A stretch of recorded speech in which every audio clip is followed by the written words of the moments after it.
Hello lovelies, I hope you're having a fabulous day. Today is a great day because today I am taking you to one of London's most iconic and most royal neighborhoods, and that is none other than Kensington. We have so much to see today, so I will stop talking and start our tour. Let's go! So to start your day in Kensington, I suggest going to South Kensington Station. You can get here via the District line, get off at South Kensington, and you're good to go. So as soon as you emerge from South Kensington Station, you'll find Thurlow Street, and immediately you're hit with beautiful views. There's also a great bookshop here, South Kensington Books. They have a really great selection. I think they're just about to open, but yeah, highly recommend. And then right from Exhibition Street, you'll see the beginnings of Exhibition Road.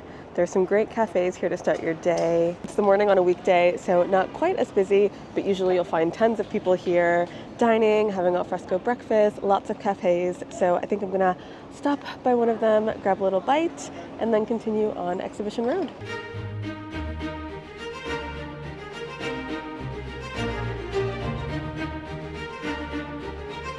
So right behind me is a very popular and Instagrammable breakfast spot called Farm Girl Cafe. It's very, very busy, so instead I'm going to go to the lovely Italian cafe Lena Stores right there. They have really great coffee and really great treats as well. Okay, I've just sat down. The staff is super friendly, and I think this Lena Stores is new. I've been to the one in King's Cross, but I've never been to the one in Kensington, so I'm officially adding it to my recommendation list. Just got a quick coffee and a pastry. I'm going to enjoy the Exhibition Road views. But yeah, they have a really lovely and reasonably priced, especially for Kensington, breakfast menu. So if you want a little bit more than a pastry, they've got you covered. There's one thing an Italian knows how to do. It's make a good cup of coffee.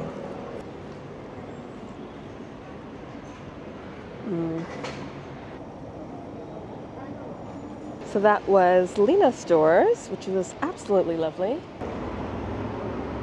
And that puts us perfectly onto Exhibition Road, which is known for its iconic museums, the Natural History Museum, the V&A, Victoria and Albert Museum, and the Science Museum. So when it comes to what museum to visit, it really is down to your preference. If you're more into history and animals and artifacts of that nature, Natural History Museum may be for you. If you're more into art, Victoria and Albert Museum is for you, the V&A.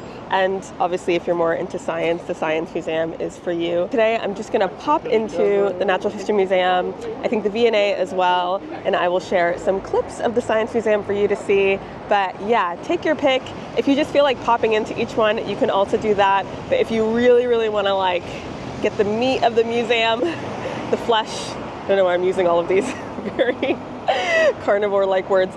If you really want to dig into the museum, I'll say that, then you should pick one and then spend a few hours there, not rush and just enjoy. And you'll see they really are all right next to each other. There's the Natural History Museum, there is the V&A, and right down there is the Science Museum. Now the great thing about London is the majority of museums are completely free, so you do not need to pay to go to the Natural History Museum. Although, I will caveat this by saying, if you are an adult earning a livable wage, I would definitely donate when you book your ticket or when you get one at the door. They are free tickets, but a donation helps a lot, keeps these museums going. So if you can donate like £5, definitely do that. You can book your tickets online or you can just show up at the door. Show up at the door if it's like a weekday morning, it's not that busy. It's in the off season of tourism in London, like fall or January, February, March. But if it is summer, if it's like a weekend in summer, definitely book your tickets in advance so you don't get disappointed. The lines that sometimes form when it's super hectic at the museums, especially because they are free, can get quite crazy if it's like peak season. So yeah, book your tickets in advance to avoid disappointment. But you know, if you're just in Kensington one day and you just want to rock up, usually you should be okay too as well, as long as it's not too busy. So let's go inside. The Natural History Museum in London is so grand. It houses so many fossils and artifacts. Oh gosh, it's like stepping in, I don't know, like Night of the Museum or something. It's so beautiful.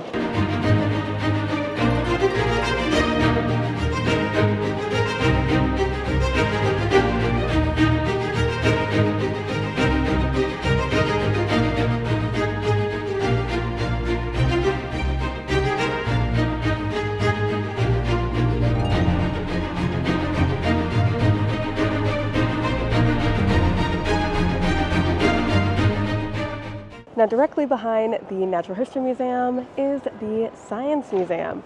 Another great visit, but my favorite as an adult is the lates. So lates are at several museums across London, including the Natural History Museum and including the V&A. These are basically nights that are adults only, and they basically make the museum into a nighttime playground of exhibitions. There's also food and drink. Sometimes they do sleepovers. There's music. There can be silent discos, quizzes.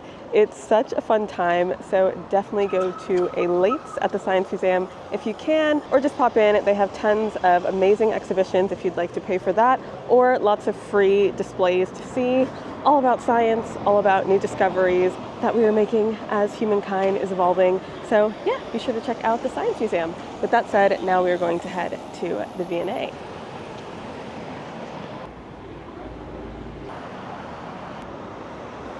Now, the V&A is the world's largest collection of decorative art and design. They also do tons of cool exhibitions throughout the year. I went to one last year called Divas, which was iconic. So yeah, definitely see the exhibitions if you can. But for today, we're gonna have a quick pop in and see the permanent gallery.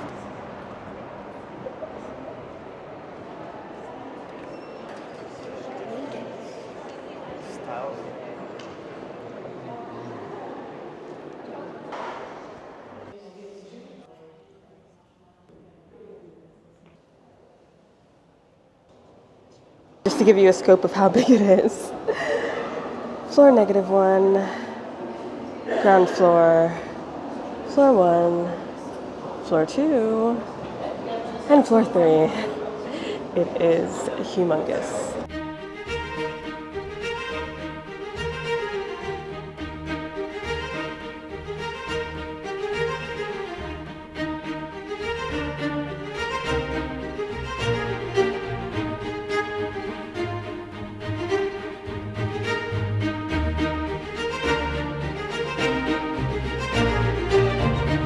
Now, one of my favorite things about the V&A is the V&A Cafe. It is the most beautiful cafe I've ever seen in a museum. I think the most beautiful cafe most people have seen in a museum. It's absolutely lovely. And then in the back, you'll find the John Medensky Garden, which is beautiful as well. So going to pay it a visit.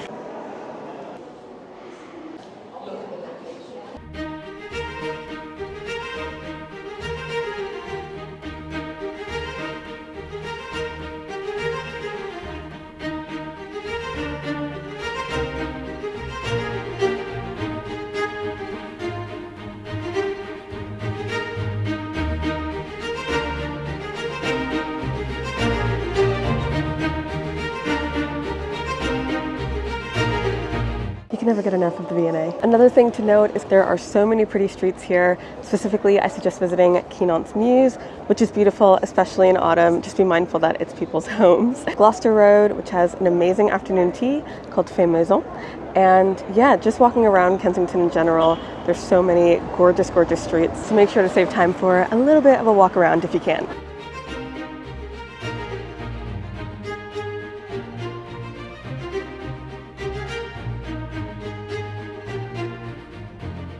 Behind me is the famous Royal Albert Hall.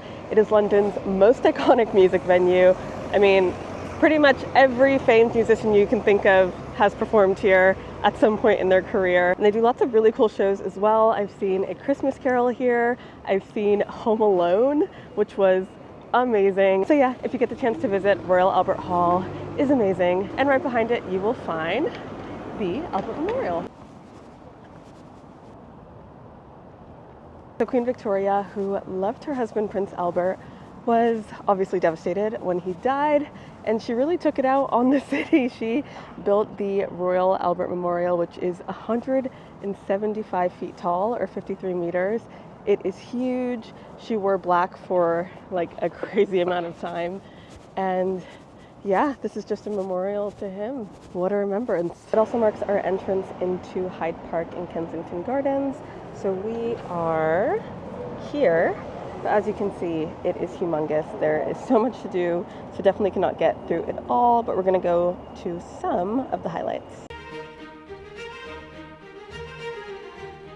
So if you are not too museumed out, there is also a gallery right in Hyde Park in Kensington Gardens. It's called the Serpentine Gallery. There is a north one and a south one. And at the north one you can find a restaurant cafe called The Magazine. Very good, and a nice little, again, pit stop if you are in the park.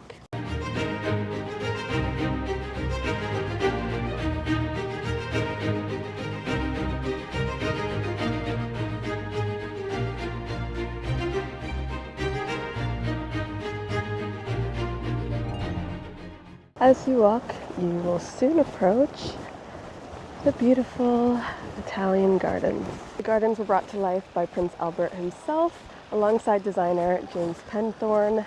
One of my favorite places in Kensington Gardens. Great for having a seat, people watching, and enjoying a bit of Kensington life.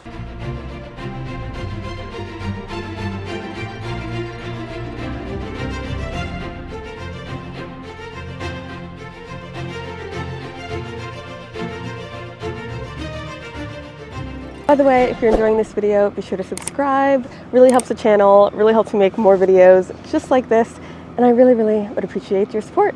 Thank you so much. And now that I have sufficiently built your anticipation, it is time to go to the star of Kensington Gardens.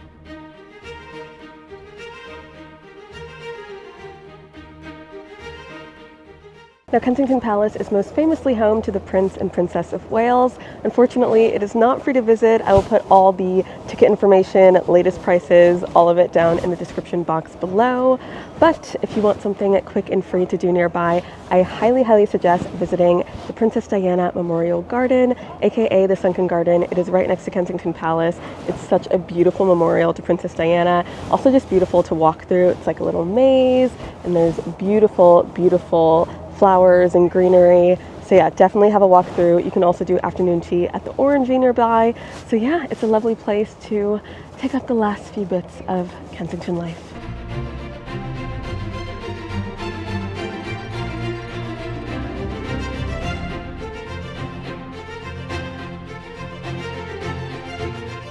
And for our last stop, nicely leading out of Kensington Palace and Kensington Gardens, and you will find Kensington High Street.